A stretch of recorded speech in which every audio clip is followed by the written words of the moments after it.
What's up, everybody? Welcome to Podcast Now. I'm Alex. I'm once again joined by Tyler. We are back for another video on our Avengers Endgame community series, and we've had loads of videos talking about Avengers Endgame. We've talked about spoilers. We talked about the future of the Marvel movies. We talked about so many things. This is going to be the last video in our Avengers Endgame community series, and I wanted to quickly say, my thanks. We'll say that also at the end of this video as well, kind of thanking you guys for sticking with us. We want to have a couple really fast announcements. We're going to be talking, as you see from the title of this video, we're going to be talking about why we believe Black Widow is permanently dead. We know there's been some debate on the internet about Black Widow, and we'll be talking about her death and about why we believe she's permanently dead. But also, next Thursday on our channel starts our Spider-Man community series. Spider-Man Far From Home comes out on July 2nd, and leading into Spider-Man Far From Home, we're going to be having another community series, just like we did for Avengers Endgame, talking about the movie, leading up to it, and then having a couple videos once the movie is actually out. So if you guys will have liked the kind of content that we've done so far, we're going to be starting that up next Thursday, so you guys all know. And make sure you guys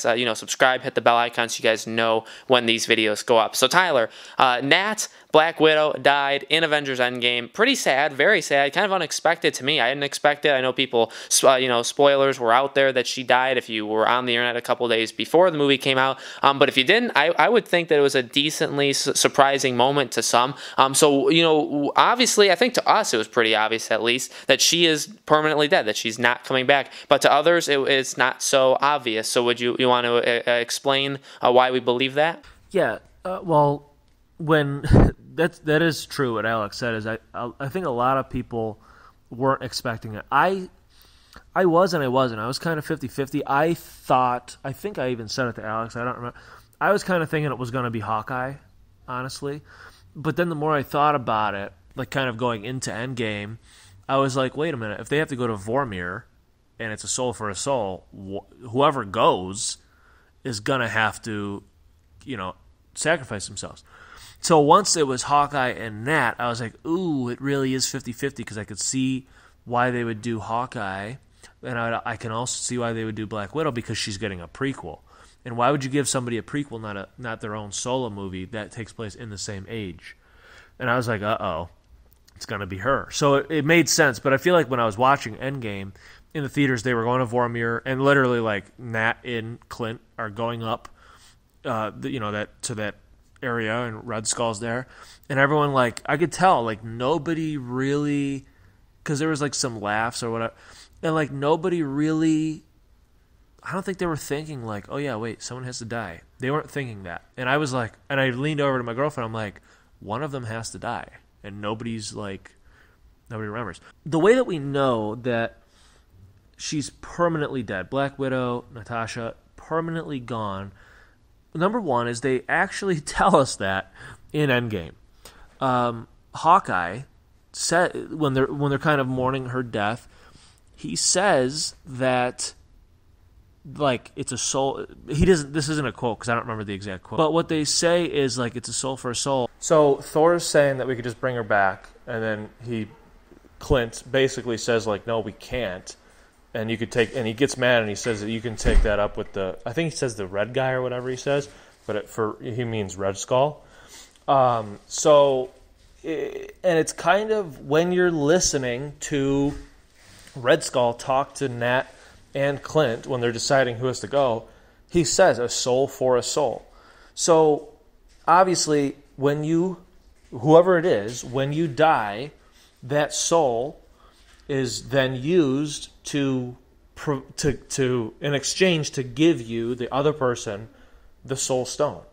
Once that soul stone is there, that other soul cannot be brought back. That's over. That deal, it's literally an actual, like, exchange for a soul. Like the universe, because remember, when the Big Bang happened and all that kind of stuff, we know from Wong, he said it in Infinity War, when the Big Bang happened and the universe was created, so were these stones.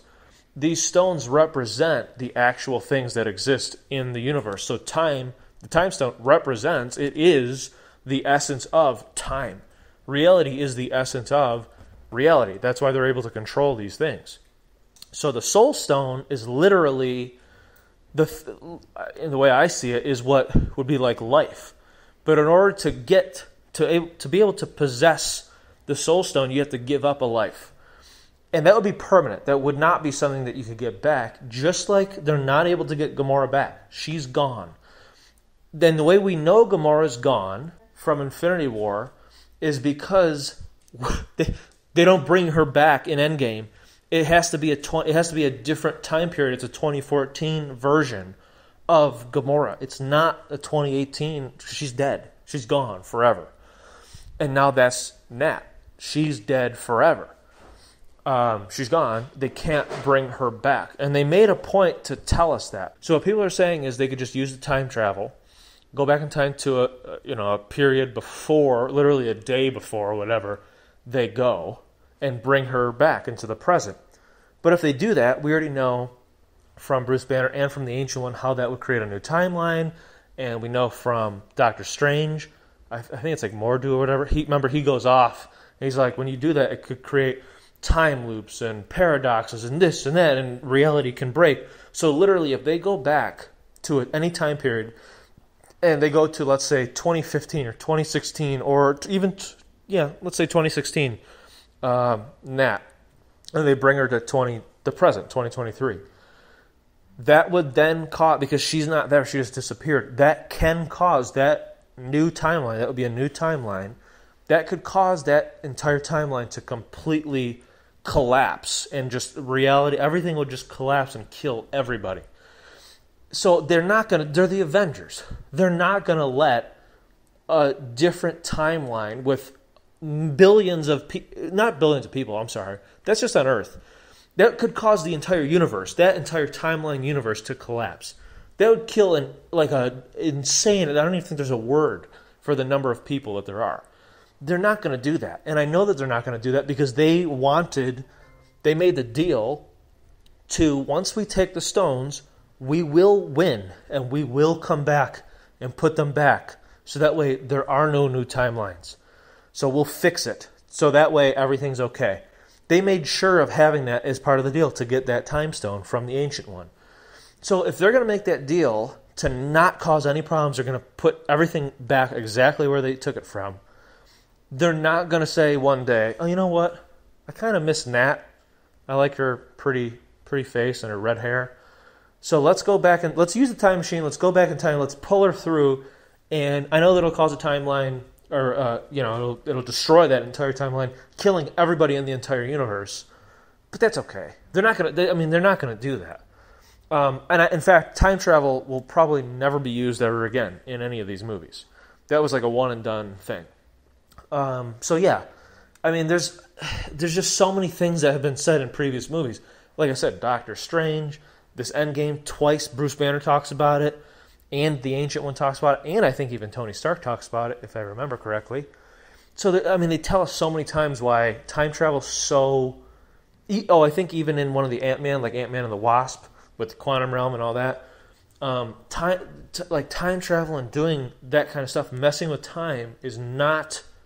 It's not something to mess around with. It's dangerous. So they're not going to say it's dangerous and then in a couple of years be like, you know what, screw it, and then just bring her back. They're not going to do that. And this is the biggest reason why they won't do that.